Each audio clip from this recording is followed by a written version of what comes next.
Hello, je suis David Ebouemi, styliste modéliste camerounais de 137. Voilà, dites-nous, aujourd'hui vous êtes dans la mode. Comment est-ce que ça a commencé?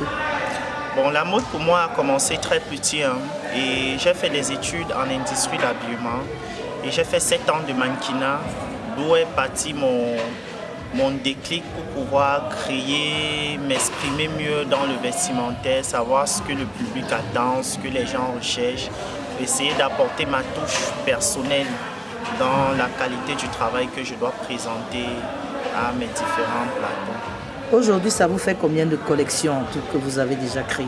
5 collections. Et ça s'est passé comment? Qu'est-ce qui vous inspire? Quel est le matériel que vous touchez pour travailler? Bon, généralement, moi, ce qui m'a fait connaître, c'était le plastique. À la base, je travaillais avec du plastique transparent, je posais des vêtements avec. C'est ce qui m'a fait connaître. Et après, j'ai commencé à mélanger plusieurs autres matières. Donc, du coup, moi, je ne me limite pas à un type de matériel précis. J'essaye d'aller dans des différents horizons en fonction de ce que je veux présenter.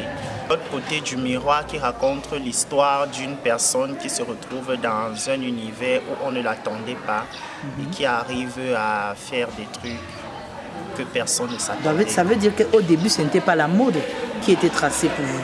Non, au début, ça a toujours été la mode, mais sauf que moi, en fait, quand j'étais mannequin, il y avait peu de tenues hommes et beaucoup de tenues femmes.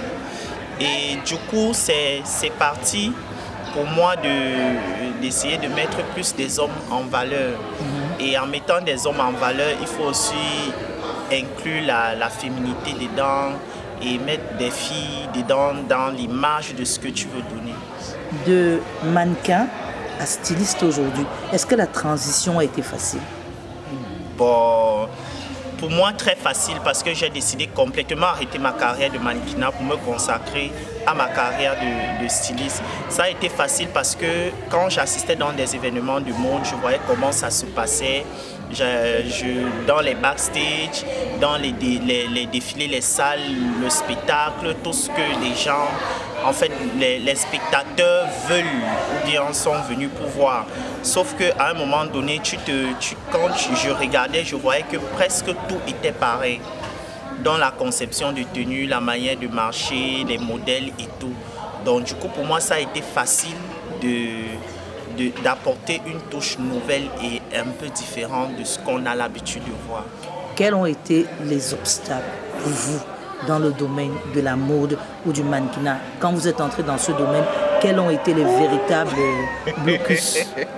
Ça, c'est énorme. Trop de problèmes pour dire vrai. C'est un milieu qu'il faut le faire, pas pour de l'argent, par amour. Parce que si on dit que quelqu'un, bon, ici en Afrique, généralement, on peut vivre du mannequinat, impossible. Les obstacles, ça existait beaucoup. Il y avait de la jalousie. Quand on te prend un cassier, on ne prend pas ton collègue. Il y a de la jalousie. Il y a des promoteurs qui n'étaient pas corrects, qui n'étaient pas sérieux et tout ce qui va avec proposition, comme bonne, comme mauvaise. Et la transition pour moi a été une manière de m'affirmer, de dire je suis supérieur, il y a des trucs que je ne peux pas faire, il y a des trucs que je peux faire, maintenant j'ai la parole. Parce que quand on est mannequin, il y a ça, quand on est mannequin, tu n'as pas droit à la parole. Tu dois simplement dire oui ou non. Et si tu dis oui, ton oui reste oui, si tu dis non, ton non doit rester non, en fonction de ce qui se présente devant toi. Par exemple, on peut te dire de porter un maillot de bain. Si tu ne veux pas porter le maillot de bain, tu dis je ne le porte pas. Maintenant, quand tu ne le portes pas, tu sais que tu auras des problèmes. Les autres ne vont plus te prendre, on va te bloquer dans des événements, on va dire tu te prends la tête. Et c'est ça qui fait partie des problèmes du milieu. Ok, David Ebouemi, dans 5 ans, qu'est-ce que ça va donner?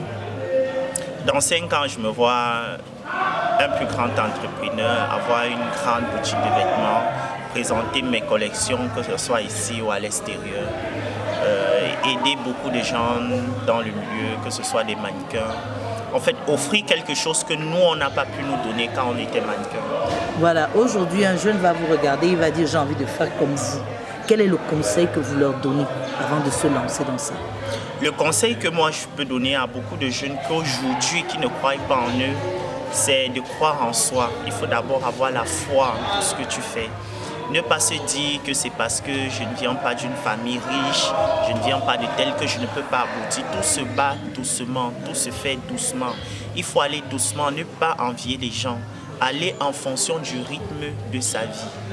Si c'est 200 que tu as qui peut te permettre d'acheter le tissu, achète le tissu, cours ton habit et garde. Par exemple, moi, quand je commençais à faire mes collections, ma première collection, je l'ai fait en 4 ans. J'ai acheté le matériel petit à petit, je posais des tenues petit à petit, mais quand le jour du défilé est arrivé, il a fallu que je revisite. Je m'étais rendu compte que j'avais même plus de tenues que prévu. J'ai commencé à revisiter les tenues pour avoir maintenant les 15 tenues que je voulais pour mon défilé. Donc moi, je vais dire aux jeunes de travailler, de croire en eux, de ne pas forcer, d'aller doucement et de se projeter dans 10 ans, 20 ans, 30 ans, de ne pas regarder l'instant présent.